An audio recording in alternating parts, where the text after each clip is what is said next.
is 2:30 in the morning. I'm so used to doing these on the ride home. Who cares that it's 2:30 in the morning? Like, if we dropping a video. The Chicago Bears find a way to get a dub over the Green Bay Packers. Pat the Designer back at it again. Appreciate you guys for tuning in and showing love. As always, I need Bear Downs. I need FGBs. I need you to hit that thumbs up for your boy because, man, listen, this was a game that was worth it. To me, watching this game, I'll be honest with you. I don't know how you guys felt.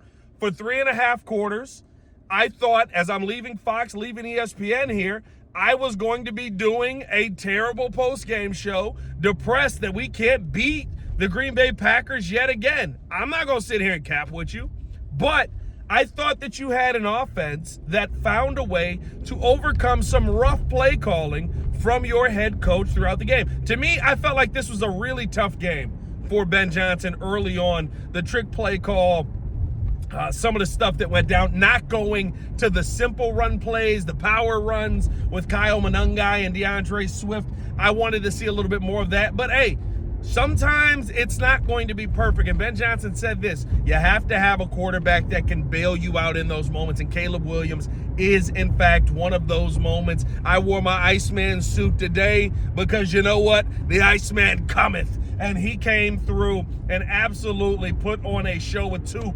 beautiful passes. One to Jade Walker that is insane, and one to DJ Moore where it was almost like a Stephen Curry walk-off, how he dropped that one in the bucket.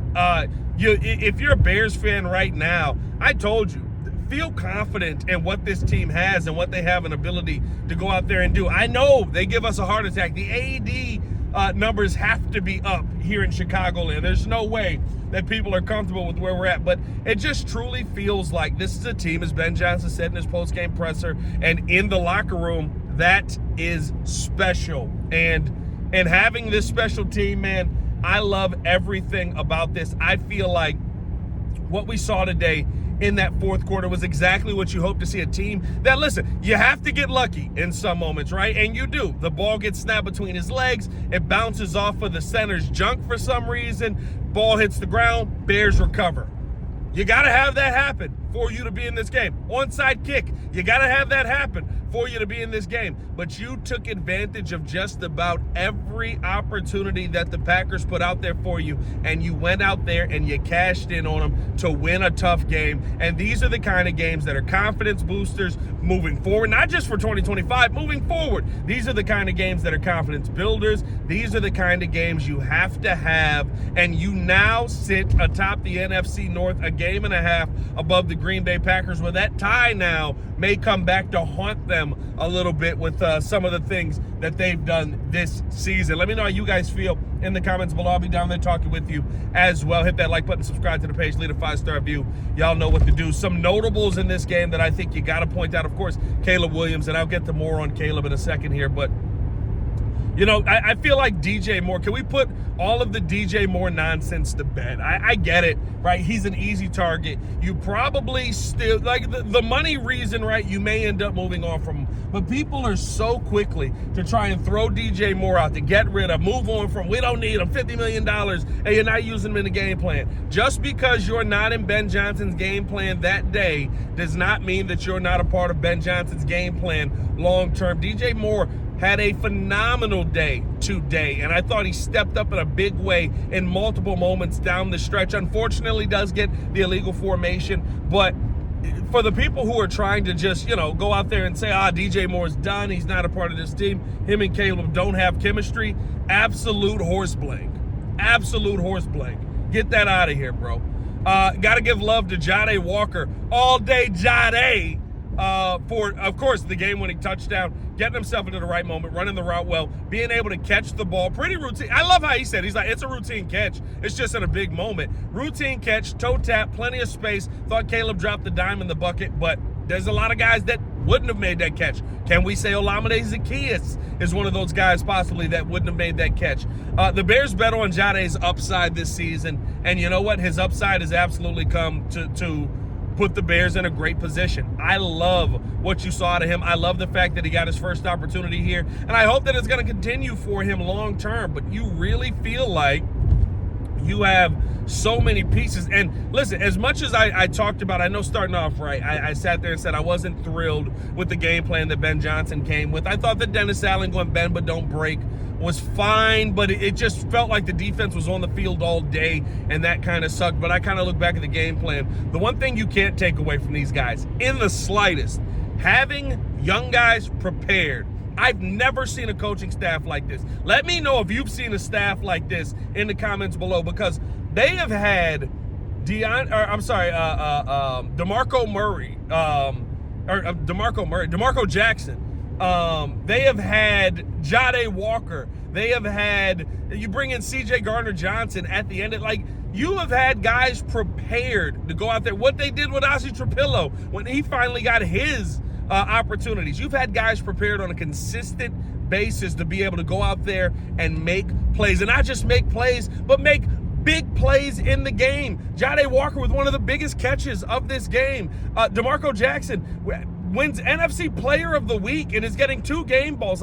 What you're seeing this year, this is not normal. And I think it goes back to what Ben Johnson said, right? This is a special team. It's a special unit, and they're playing the game in a special way. I love the fact that you've had so many. You've had to use all 53 guys on the roster. Very rarely do we say, I need to use guy 53 on this roster. You've had to use every bit of it. And so I feel like, as much as I didn't love what the coaching staff did today on some things, I love how prepared they've had this team the entire time, especially in a game where it felt like it was going to get away from you. When it was 16-6, I was like, I don't know if you have it to bounce back from this. But it's like all of a sudden the Bears got back to what they do well. They got back to their base. Hey, we're just going to turn around, hand this ball off to Swifty and see what he does. Lo and behold, 6 yards per carry on that. Lo and behold, 5 yards for Kyle Monangai. You're seeing them go out there and do what you knew that they could do versus this defense that didn't have Micah Parsons, didn't have Devontae Wyatt, and you should have had all the momentum the entire game. I thought that was my biggest issue with Ben Johnson's play calling, and of course we'll talk more about this on the Morning Breeze, but that was my biggest issue with it, because to me I looked at that and said, you're not taking advantage of what should be a pretty clear advantage that you have. Yes, they're stacking 8 in the box. They're not stopping you when you run it. And you saw it, the flip side of it, in the fourth quarter and going into overtime. That Bears offensive line and that Bears running unit was dominant. So to me, I thought you were going to the pitch plays too much. You were trying to get the ball through the air way too much. And I felt like you went away from a game plan. I get it. You get down, you want to get yourself back. You want to push the ball down the field and do some quick things because the defense can't get off the field. But you were never to the point where this was a 15-point deficit. I thought that it was weird to me that you went away from something that should be the identity of your team this season. Doesn't mean it has to be the identity next season. Doesn't mean it has to be the identity from here on out. But this season right now, you're a dominant run-the-football team, and I feel like we got away from that a little bit. But at the end of the day, you finally find a way to put the Packers away. I understand, some people are going to say, well, Jordan Love doesn't play in that game, and what happens if Jordan Love plays in that game? The game plan is completely different. They were playing deep shell with Jordan Love in the game because you didn't want him to beat you over the top. You were playing much closer to the line with Malik Willis, so I can't say that it would have been very different because it didn't look very different when Jordan Love was in the game. And Malik Willis still ate up a ton of time on the clock. I can't say that, I get it. They weren't at full health. The Bears haven't been at full health for most of the season, so I don't care about your excuses on it. We found our way to 11 wins without being at full health. The Packers almost found their way to 11 wins, almost being the key word there, while not having Jordan Love out there. So to me, this is a measuring stick game. It's a game the Bears needed, and now what does it build them into? Can you have a deep playoff run? Can you find a way to win the NFC? Not just win the North, but win the NFC. One slip up from Seattle, and you can be the favorite in the NFC.